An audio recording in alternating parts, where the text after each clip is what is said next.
Hey everyone! Before we jump into today's episode, I wanted to share with you our amazing Soulfire retreat, Evolve, in Bali, Indonesia, that happens this April between the 22nd and the 28th. If your soul has been begging you for a life-changing experience, and you're ready to immerse yourself in a culture that is so deeply sacred and spiritual while being surrounded by incredible beauty, where your five senses are literally taken over and you have no other option but to be present and to savor every precious moment, then this retreat is for you. This retreat is for you if you are ready to push the edges of possibility and expand into new ways of being.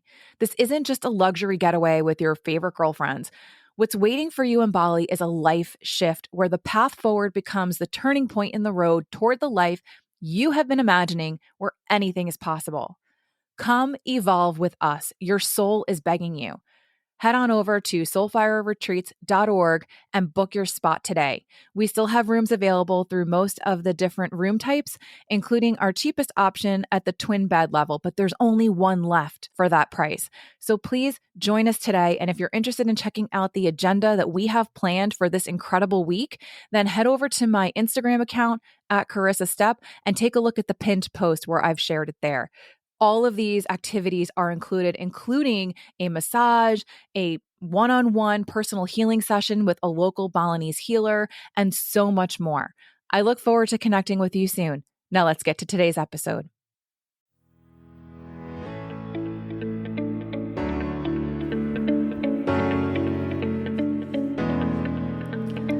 Welcome to the Stepping into Meaningful Relationships podcast. I'm your host, Coercive Step. I'm a relationship and human design coach, and this podcast is designed to help you create a stronger connection to yourself so you can transform the relationships around you, whether that be with your partner, a friend, a parent, a child, or your business. We will be looking at relationships through the lens of human design, and my guests and I will bring you the tools, tips, and tricks to create deeply meaningful connections with others.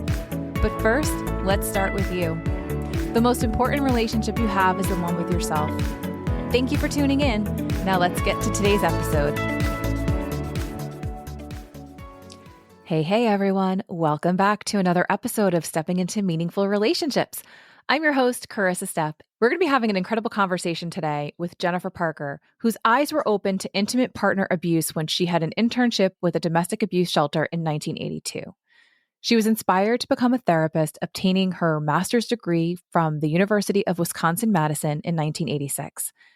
Jennifer specialized in working with intimate partner abuse survivors and developed a curriculum of materials the clients found empowering. She was inspired then by their resilience to write the book, Coercive Relationships, Find the Answers You Seek, so that she could reach more survivors and those who care about them. Jennifer currently publishes a monthly blog and presents workshops to therapists and other professionals regarding effective therapy. Her work vision is to promote understanding of coercive control, reduce the isolation victims feel, and shift society toward respectful relationships. Jennifer, thank you so much for being here with me today. Thank you so much for having me. I'm really excited to have this conversation. And I really liked that in listening to some of your podcasts that you also tell people the most important relationship is with yourself. I used to tell that to clients all the time. So I really respect your work. Thank you so much. That means a lot to me. So I just wanted to say to listeners who are listening right now, we're going to be talking about, I would say, somewhat of a sensitive topic, right? We're going to be talking a lot about coercive control. And for some of you, you may actually find this discussion a little bit triggering because you may recognize that perhaps maybe you're in a relationship with someone who is coercively controlling you. And so what I'd like to say is, if you're listening to this, I would choose a time, if not right now, to find a nice, quiet and safe space to listen. Maybe not around your children. I would also suggest perhaps that maybe you're not driving a moving vehicle because, again, you might actually feel some activation in your body, and we want you to obviously be very safe. So, Jennifer, with that being said, would you tell us what your definition is of coercive control so that listeners can better understand what we're talking about today? Sure. And I really appreciate that you did give that kind of trigger warning. That's very great. So coercive control is a consistent behavior, or consistent behaviors. It isn't a one-time thing. It's a consistent pattern of behavior that establishes domination in a relationship. And that's based on techniques that induce fear in the person, dependency, and that deprive them of their civil rights, their Mm. basic rights, to live their lives, to make choices, and so forth. So that's what coercive control is. And in my book, I have an extensive list of coercive control behaviors. A lot of times people say, I'm not sure, is it really abuse, especially if maybe they grew up with some of that behavior. So it's a way to kind of check a checklist in terms of answering that question for people. Yeah. So, for me, like one of the things that I always say is that abusers in general, it's usually all about control for them. So, when we talk about coercive control, can we say that that's likely the foundation for most types of people who are abusive? That most of them are coercive controllers in some way?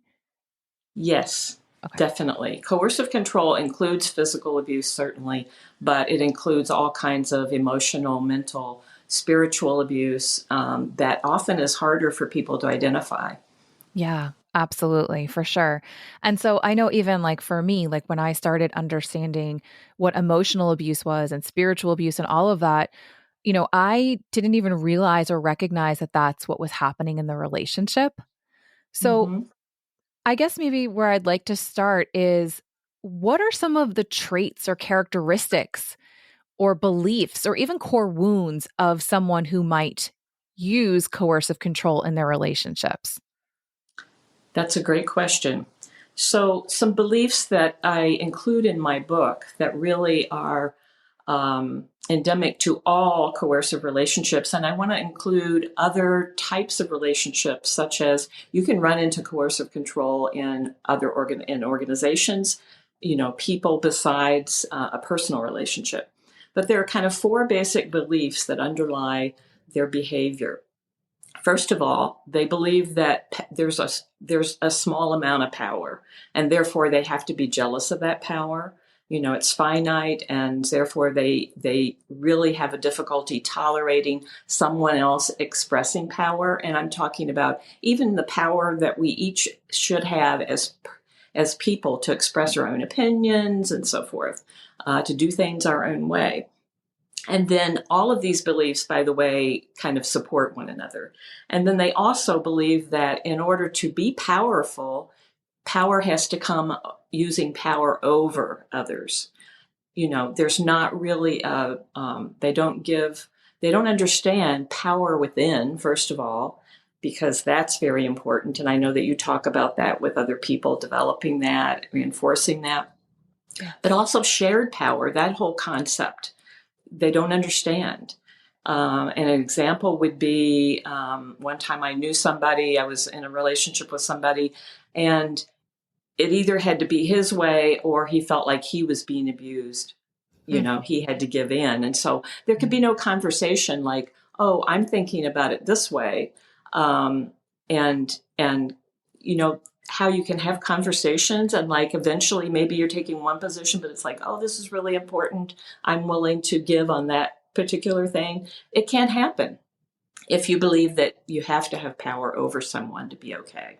And then a third belief has to do with all differences, therefore, are threatening. So if you feel or say or do things that are different from them, then they feel threatened by that. And then the fourth one that all of this leads to is that some people have greater worth than others. And in a personal relationship, that translates to being, I'm entitled to get my way all the time, and your rights do not, I don't recognize your rights. It's like they're not important. So those are kind of the four basic beliefs that really permit people to use any form of coercive control, whether that's devaluing the person, whether that's constantly criticizing them, minimizing, denying, twisting what you're saying, and of course, certainly physical ways that people coercively control as well. Yeah. Did I So answer your question? you did answer my question. And, as you were speaking, what I was thinking about was, obviously I talk a lot about narcissistic abuse. And I know that you did mention in the book that there are some personality disorders that, where, coercive control could be, or some of the beliefs behind coercive control could also be things that, maybe a narcissist or someone with a histrionic or borderline personality disorder might also believe. And so, as you're talking, the thing that I'm thinking about, and of course, I tend to take everything through like a trauma informed lens, is wow, these people have had and experienced a lot of trauma that led them to feel so deeply insecure that the only way that they could feel like they were valuable or important is by using these, manipulative tactics or these controlling ways in order to feel like they are more powerful, they are actually important, basically to get their power needs, their control needs, and even like their lovability needs met. Mm-hmm. And it's so unfortunate because it really works against them in the long run, usually. And a lot of times, people who have been victimized may get confused because it's like, well, I know they came from such a terrible background. They have this experience and that experience. And what's important for them to know is yes. And many times victims have come from similar types of backgrounds. It is a choice about, and you can make choices, even if you've learned abusive behavior, you can make choices to not go in that direction. And so seeing it as a choice is very, very important in terms of people being able to heal themselves and kind of move forth out of coercive controlling relationships. Right. So I guess just to kind of boil it down, it's like they're choosing to be abusive, or they're choosing to abusively react maybe in Well, situations. Is that it may right? not feel like a choice in the beginning, but the issue is if they're faced with that, if they're hearing, I'm not okay with this, or, someone is trying to hold them accountable and they refuse to change, that's the choice. Right. Okay. Yeah. Gotcha. Yes. Because even like with narcissists, we talk about how they just don't take accountability for their Mm-hmm. actions. And it's kind of the same thing. Like you can't make a change or make an amend or do anything to work on yourself if you're not willing to first accept and acknowledge and take accountability. Yes. Yes. So I'd love to talk about how these relationships begin, because again, I think that a lot of people don't really realize that they're in this type of relationship until some time has gone by. Because it's not like you would meet someone and end up in a coercive relationship with them if from the get-go they were being controlling in any kind of way, Right. right? Right. I often had people that I worked with say, I wish that they had it on their foreheads because they often don't trust themselves to recognize it when it happens. And actually, the first coercive control roadblocks, the first one is about seduction, because there can be very, very subtle kinds of things. So like some of them can be, if somebody has to spend all their time with you. Well, of course, when we initially start to fall in love with someone, it's very normal to want to spend a lot of time together. But I'm talking about it's like they have to, and they don't accept the fact that perhaps you have friends or family or something else that you want to do without them. If they have few friends that's assuming of the opposite sex or the same sex, if they're in a heterosexual, if they have few friends of the same sex, and they really show a dependency, that's something to pick up on. Because those kinds of things, if they are going to be coercively controlling, it's only going to get worse over time. Not being interested, this is kind of a double-edged one. So sometimes they don't show really much interest in what your interests are, on what you're doing in your life, on what your feeling is. It's all about them. On the other hand, sometimes it begins that they are super interested and super involved, and they really are become a little bit more intrusive, and it's hard to pick up on at first. So it can take both forms. Certainly pay attention if when you say no to someone, that they really have trouble taking that as an answer, that they don't want to accept it, that they may, argue with it or put it down or pout or things like that. If they're making agreements with you, you think you've made an agreement and then somehow they conveniently forget it or they deny that they ever did it, that's certainly something to pick up on as well. There are many, many, many, many more I could go into. But one of the things that happens early in a relationship is, we give the benefit of the doubt. That's a healthy relationship skill, by the way, not to just turn your back on someone because there's one instance of something. But what we have to do is be curious and interested. It's like, okay, what is this about? And begin to ask them. Some healthy communication skills can be asking questions when you're concerned about something early in the relationship, getting more answers about that. A story that I can tell about a relationship that I had one time was I was having some big concerns and, we were having arguments about it because I was a strong person being able to stand up to them. And so one time when we weren't in an argument, I said, it seems as if you seem to think that you always know best for people. And it didn't even make it just about me, that pretty much your opinion is always the best one. And that person said, yes. They didn't realize what they were saying yes to, but that was kind of the beginning of the end of that relationship for me. Wow. Or not the beginning, but it was kind of the final step in terms of, okay, if somebody really believes that and they're unwilling to give that up, yeah, not a good, healthy relationship for me. Right. Because it seems like this type of person would not have any sort of ability to recognize other people's needs or that their other people's needs are just as important as theirs. Because Right. when you're in a relationship where you're trying to control everything, it's like, no, like my needs are more important. How I think or what I believe is more important. Right. And that's sort of like that entitlement belief that you were mentioning earlier. Yes. So that completely makes sense to me.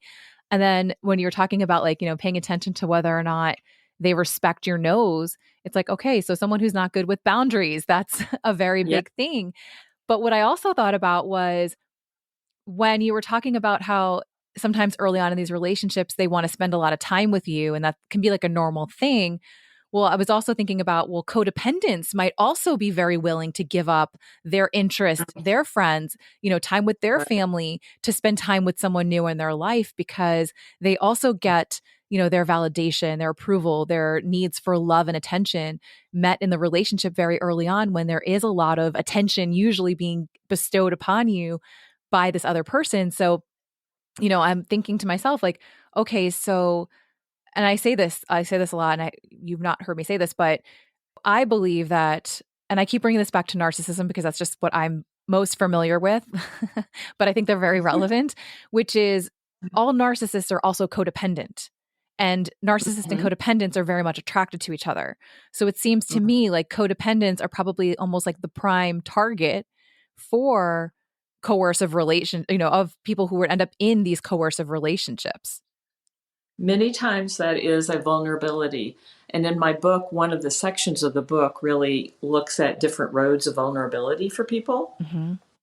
And one of them is certainly if you've learned that in order to be an okay person, to have good self-esteem, you have to be submissive to others, you can't disagree, you can't say no, etc., then that's a real vulnerability for this type of relationship. And certainly they do often kind of look for that. If early in a relationship, the person is setting more boundaries than they like, then they might lose interest. Right. Right. That makes so much sense. And then the other thing that I thought of when you were talking about like pay attention to whether or not they actually are interested in your interests or like in your day and what's going on in your life. The other thing that I have found personally when I've been in a coercive relationship, what I noticed was the relationship was very superficial. Like they never asked me questions about, whether it Right. was my childhood or my favorite, vacation memory that I had, or, there was no interest really in how I became who I was or even who I was. And Mhm. so the interests were, maybe there was some conversation around what my interests were, because that still seemed somewhat superficial. It's like, well, how do you spend your day outside of going to work? But that's not really indicative of who someone really is. So it felt like really superficial. And it wasn't Right. until years later when I realized, like, oh my gosh, like I want actually a more deeper, more intimate connection with someone who actually knows who I am and who doesn't throw around these blanket statements as if, I'm someone else that they've perceived me to be that's not who I am, because they never really got to know me to begin with. Does that make sense? Oh, definitely makes sense. And it definitely is characteristic of many people who use coercive control. However, I will also say that one of the things that can trick people is that maybe they express lots of interest in you early on. Mm. And it's just like, oh, this really wowing you. And what's the expression, love bombing, a lot of things, but it really sort of convinces you they really are interested in you. But later on, slowly but surely, it becomes all about them, and they stop that. They don't take your rights or your choices seriously. So it can go both ways.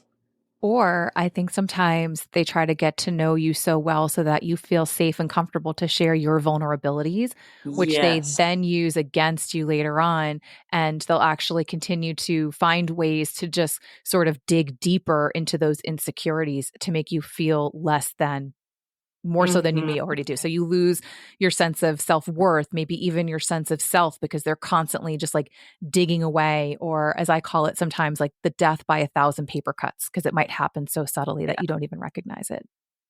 I can think of a good example of that, an anonymous example of someone who came in for therapy because their partner said that they really had issues of being an adult child of an alcoholic, which was true, that they did grow up in an alcoholic home, but they were using that in order to convince them that they should give in to all of, you know, anything that they wanted, including sexuality. So, Wow. yeah, yeah.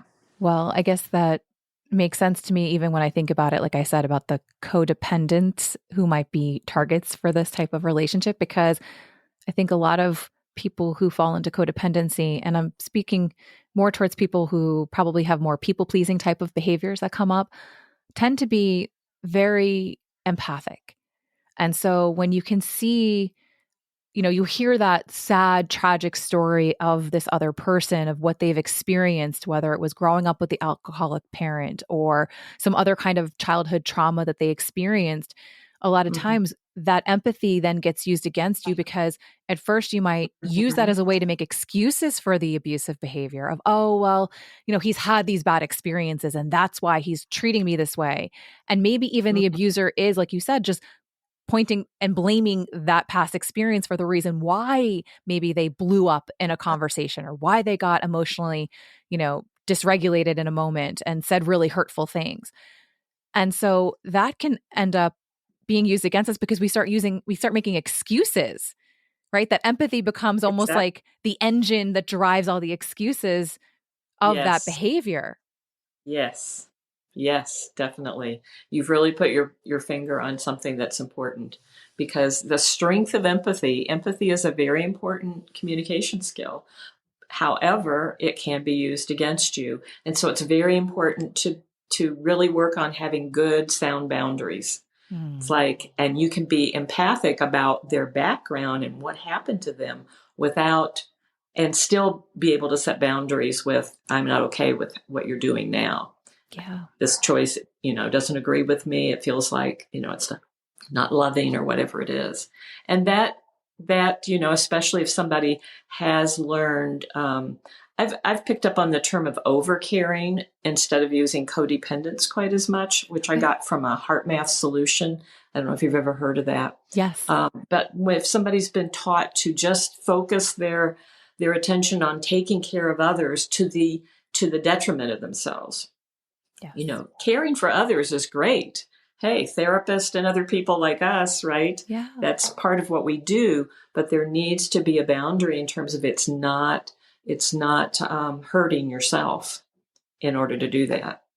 Yeah. I love that overcaring instead of codependent because it really does capture it so much more. I don't know, Mm-hmm. in a way that doesn't feel like it has such a stigma attached to it, Mm-hmm. because it's true. Codependents tend to overcare. They end up self sacrificing and even self Yes. abandoning. And Yes. that's truly an issue. But someone who whose motivation is just to control and to dominate out of these beliefs of, entitlement and, this need to feel important or more important than other people. Unfortunately, that's going to leave them so susceptible because they're already abandoning themselves. They're already so willing to give up their rights, kind of like you said, right? Their rights to their own opinions, their own beliefs, their own time, even to take care of themselves above taking care of everyone else first. And so, what I'd love to talk about, because I think that if we talk about this at the high level of like the traits of someone who is overcaring, I Mm-hmm. feel like people still may not recognize that they're in maybe a coercive relationship. I'd love to just go another level deeper, which is how would someone be able to identify these red flags? But I think more importantly, the way someone can maybe identify this is how they're actually feeling in the relationship. Because again, we can Mm-hmm. get really good at making excuses for the actual things that are happening in the relationship. I think you're naming something really important. Yes, paying attention to your own emotions, your feeling, what it feels like. If it feels like, or you're getting feedback from others that somehow you're being diminished, that you're not speaking up for yourself as much, or maybe you're feeling more depressed. Maybe you're feeling anxious when you're around that person or that person comes home.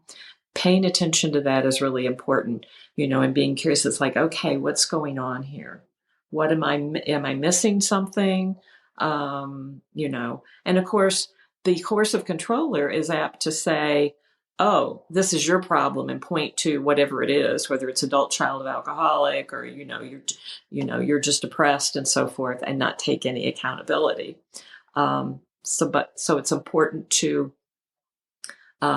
this really brings up something very important. Generally, oftentimes people become very isolated.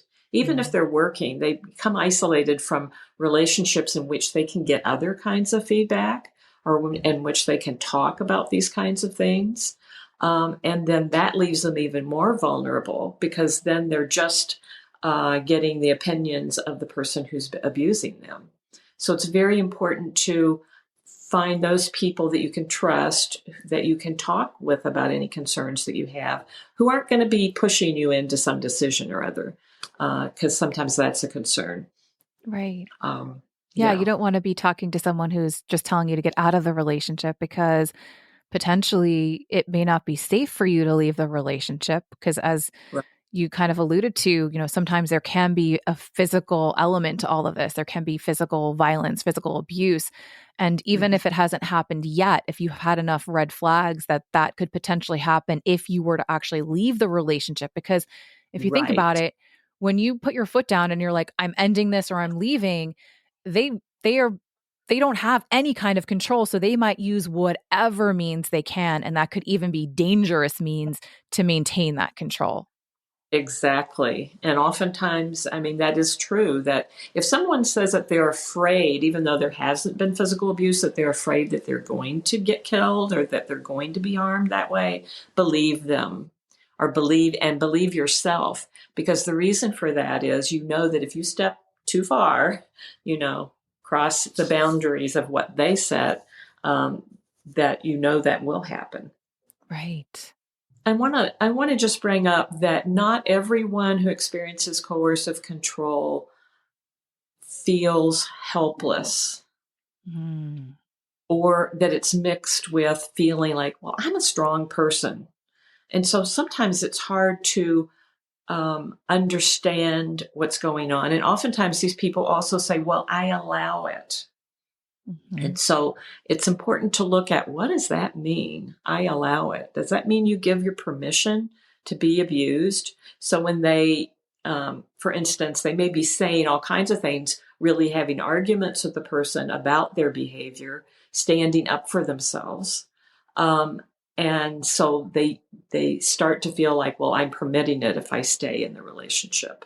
And so it's important to be sensitive to I believe that people do have many strengths, even when they've been victimized by this kind of behavior.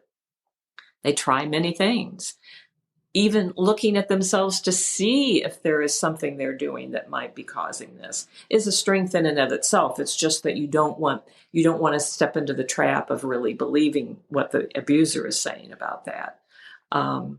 So there are many people who kind of resist thinking that they're victims because of that, and yet it's the twisting and the constantly being in arguments and so forth really saps their energy and leads them to feel in another way kind of helpless and hopeless about it, especially if they're really believing they really have a strong belief in, I want to be in this marriage forever. Which most of us, when we start relationships, we don't think, well, for this period of time and down the road, we'll see. That's just not the way it is. Right. Typically, we don't do that for sure. But I love that you brought this up because this is something that I've actually had talked about once before, which is if you identify as someone who's highly independent, who's strong, Yes. who's capable, who's intelligent, and I've talked about this from my own experience, I resisted the word victim for a really long time because I'm like, Yes. I don't feel weak. I don't feel, incapable. Mm-hmm. I don't feel like I can't do something about this in some way. Mm-hmm. And Mm-hmm. I also personally, and I think that you've mentioned this even in the book, I even took responsibility because I was like, I stand up for myself, right? I fight back. I don't sit here and just take it. And so I Right. figured I was part of the problem, that I needed to change something about myself or change the way I was communicating, which I mean, I will say like most of us have to probably do some work on the way we communicate, but I Mm-hmm. felt like I was taking equal weight and responsibility in the relationship. And yet at the same time, when I look back on it, I'm like, wait a second. No, we have this term that we talk about in narcissistic abuse, which is reactive abuse, right? Yes. Where we are just reacting to the abuse. And sometimes the perpetrator, I'll use that word because it's just easier, might be doing things to instigate some strong emotional reaction out of us because then they can Mm-hmm. use that as a way to be like, well, you're the crazy one. Like, look at you. You can't control your emotions, right? Yeah. Look. Yeah. Yeah. Oh boy. You're the Yeah. abusive one. I love that you brought this up. Yes, definitely. And then it gets, and then you start to doubt yourself, right? For a little bit Yes. at least. Yeah. Yeah. It Yeah. causes so much confusion and doubt. And then, when you don't want to take the label on as victim, which, I don't know that you have to take on the label of victim. However, I think it is important to understand that what you are experiencing is abuse. Yes. And what I like to say is you have been victimized by someone. That person is responsible for their behavior. Your identity is not as a victim. No, that's not who Yes. you are. But you've endured victimizing behavior. I love that. I love that. That's so good. Reframing it as you've been victimized and not that you are the victim and identifying with it because, I don't know that we should be labeling people in general. I just think that sometimes we find these terms to sort of describe certain either patterns of behavior or experiences that we've had, and that's not always helpful. Right, right. Yeah, I kind of want to take back that word victim because, yeah, it is kind of it's been misused, really. It's been kind of devalued. It's like, if you're a victim, you didn't choose to be a victim. That's not who you are. That's what happened to you, Right. you And I know? think so many people ascribe shame to it.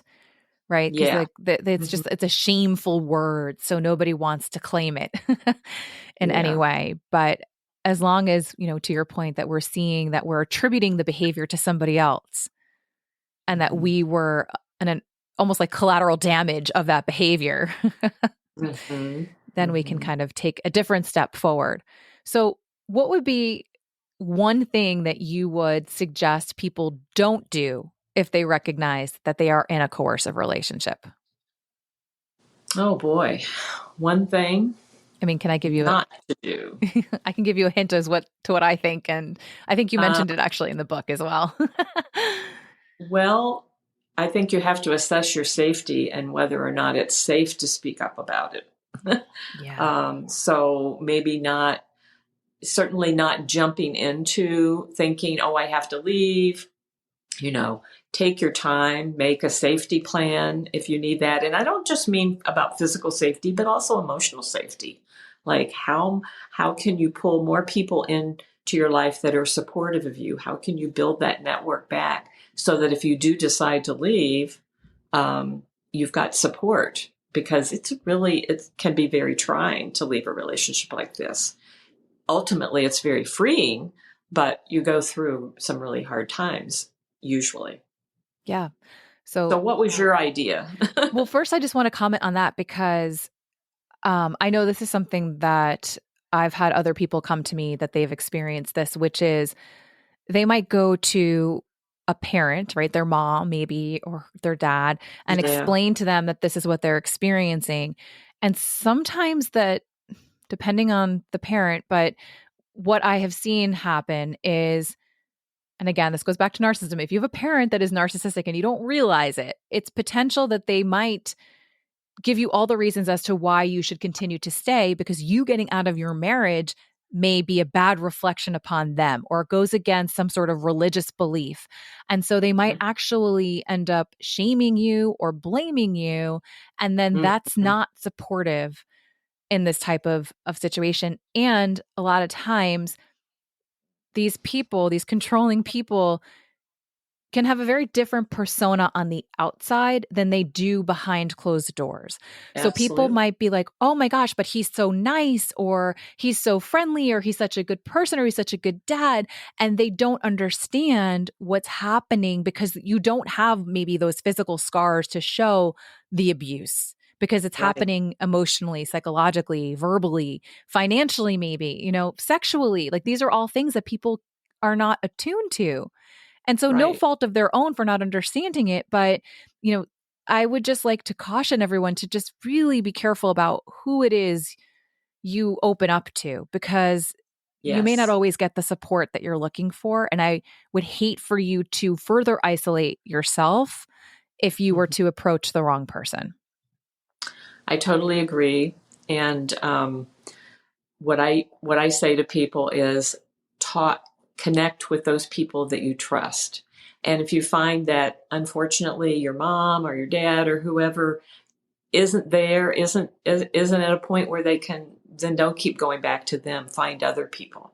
Yeah. And sometimes that means like a support group. Sometimes it starts with that. Sometimes it starts with a therapist or a coach, you know? Yeah. So, I mean, I've even heard stories where people are like, but what about the children? And they use the children as a way to guilt you into staying. oh, yes. Oh, yes. And in fact, I was just going to say also that sometimes they try to turn family members against you by saying negative things about you, like painting you in such a way that you're it's looking like you're at fault or there's a problem with you. But they also can do that with children, and that causes such harm for the children, as Yeah. well as it's the most painful thing if they succeed in alienating a parent from a child. It's very, very painful for people. So, yes, Yes. all of Yeah. those things can happen.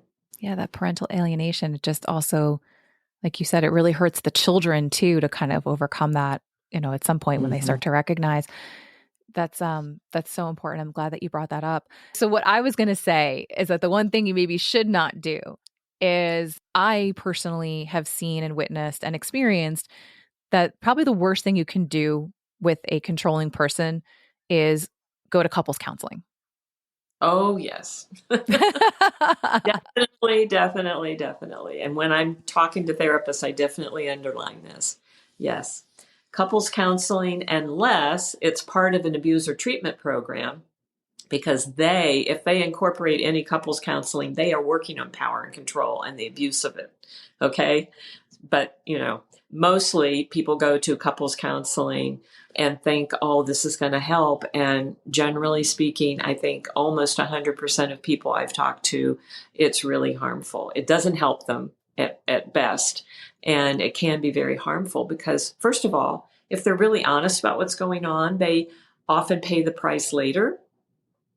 And possibly then the abusive person doesn't want to go back. So that's not helpful anyway. But oftentimes what happens is they keep things to themselves because they're afraid to be honest with what's going on because they know they'll pay a price. Well, no couples counselor can work miracles when they're not even knowing what the story is, right? Right. So. Right. Or like to your point, like if they do open up and start sharing with the counselor what's actually happening, what can happen is after the couple goes away, the abuse can actually escalate because now the abuser's upset about, how bad they looked, right? Or they'll try to gaslight and be like, well, that never happened. Why did you say that? Right. And then it just becomes a situation where you might begin to increase your level of self-doubt, and it might increase that level of confusion, which can keep you stuck in the relationship longer, where you might start to wonder like, well, did I recall that correctly? Am I the one that got it wrong? Did I not say that? Did he not say that? And then it becomes this whole thing. And so, yeah, I love that we're talking about this because I do think it's really important because a lot of people, when they're struggling in their relationships, one of the first things they think to do is to go to couples counseling. Right. It's understandable. Yeah. But couples counseling, when you do couples counseling, there's usually the affirmation or the assumption that there's an equal playing ground. They're not unequal in terms of their power. And it's a give and take kind of thing. Well, in a coercively controlling relationship, that's not the case. So the usual methods do not work. Or you might have the abuser just being very performative during the session where they're trying to show how wonderful, how they're such a good partner and they're such a good father and they're such a good son and like all these things that the therapist just can't see them really for who they are because they're not showing up as who they authentically are. It's all an act. Scenario. Yes, absolutely. That's another scenario. And then they may agree to things in the session that, okay, we'll go home and do this, but then they don't do it. Right. That can be a way that they begin to, see through them. But the other thing that can happen is oftentimes they will go in if it's their idea in particular, and they will totally take over the whole script of the session in terms of really painting a picture of the person that they're victimizing, that suddenly the therapist is on their side, so to speak. Not that they try to take sides, but that it really slants the session, and that can be, and it can be really hard for somebody to stand up to that. Yeah. I mean, that sounds like, to me, it's like Darvo, right? Deflect and reverse the victim offender. So the abuser goes in pretending like they're basically the victim and feel, because I've experienced this, where they walk in and they're like, well, I'm the victim here and you guys are ganging up on me. I just love my spouse, or I'm just trying to be the best provider or the best partner or the best father or whatever. And I just feel like nobody understands what I'm experiencing and how I'm feeling. And then the spouse that's being abused is sitting there going, well, almost like speechless. Like, I don't even know how to address that. Because if they have a lot of empathy, they might say, oh, wow, maybe, I have not been doing as good of a job as I thought about tending to your needs or being mindful of how you feel, or, might think like, oh, well, this is my opportunity to try and fix it by doing more of the things that, they had been doing that obviously wasn't working and was being used against them. So, and then the other alternative is they may express a lot of anger and, really, and perhaps in more what might appear to be, like you said, reactive, like a little more aggressive. And then the therapist, not understanding that, does see them as maybe a part of the problem. So it's really, really not helpful to do couples therapy. what is helpful, when I did couples therapy, not as treatment for an abusive person, but when I did couples therapy and I discovered that that was happening, I always did a 3-session assessment where I met with them together, 4-session, I should say. I met with them together, and then I met with each of them separately, where I could ask the questions that I wanted to ask of each of them and be more certain that I was going to get an honest answer from somebody if they were being victimized. And then come back together. And if you're discovering there's coercive control going on, then you recommend going to separate, doing individual therapy, doing abuser treatment, and so forth. The abuser may not cooperate with that, but that's okay because, I say it's okay. It's sad. It's painful, but it just means that they weren't going to choose to change anyway.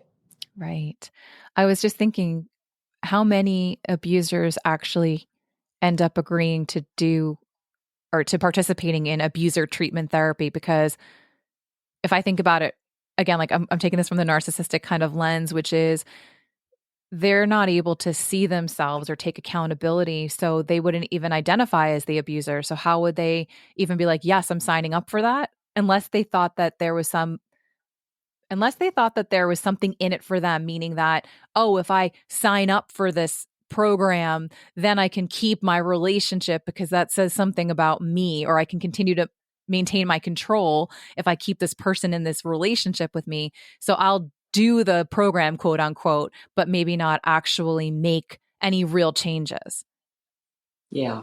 Yes. That often happens. Yeah. So Jennifer, thank you so much. This has been such a great conversation. I feel like we touched on a lot. Is there anything else that's important that you would like to let the listeners know?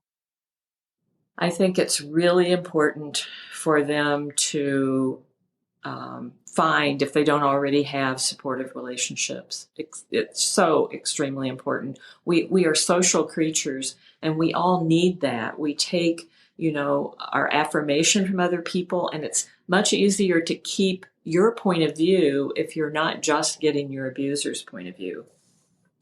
I also want to let people know that there's a discount on my book, Coercive Relationships, Find the Answers You Seek, of 25% today. So if they are interested in taking a look at that book, you can go to my website, read a preview of it just to make sure, and order the book today from my publisher. In addition, I want them to know about my blog. If you're interested in learning more about resources and information that's helpful to you or to people that you work with, if you're a therapist or coach, then I suggest that you sign up for my email list. Absolutely. And we will have all those links in the show notes to make it easy for everyone to find you, to connect with you, to get a copy of the book. I definitely would highly recommend it. I have read it, and, that checklist is huge. Even just walking through, a lot of these things that we talked about in some more detail, I think would be really helpful if you are questioning whether or not you are in a coercive relationship.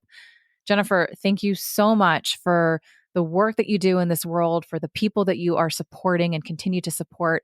It means so much. And it's so great to know that there are others out there who understand this and who can support people through recovering from it, because that's, the next step of this, right? The first step is really becoming aware and identifying that you're in a coercive relationship, but then how do you move on thereafter? And that's a whole journey in and of itself. And so thank you so much. It is. And people deserve people to walk alongside them on that journey. So thank you so much for having me. Absolutely. All right, listeners, until next time, be well. If you're hearing this message, that means you've listened all the way to the end. And for that, I am truly grateful. If you enjoyed this episode and found it valuable, would you mind leaving us a review wherever you listen to podcasts and sharing it with others? If you'd like to connect with me for one-on-one coaching or human design reading, you can find me on my website or on social media. Also, if you have a topic you'd like me to discuss on a future episode, please DM me. Be sure to tune in next week for another episode of Stepping into Meaningful Relationships.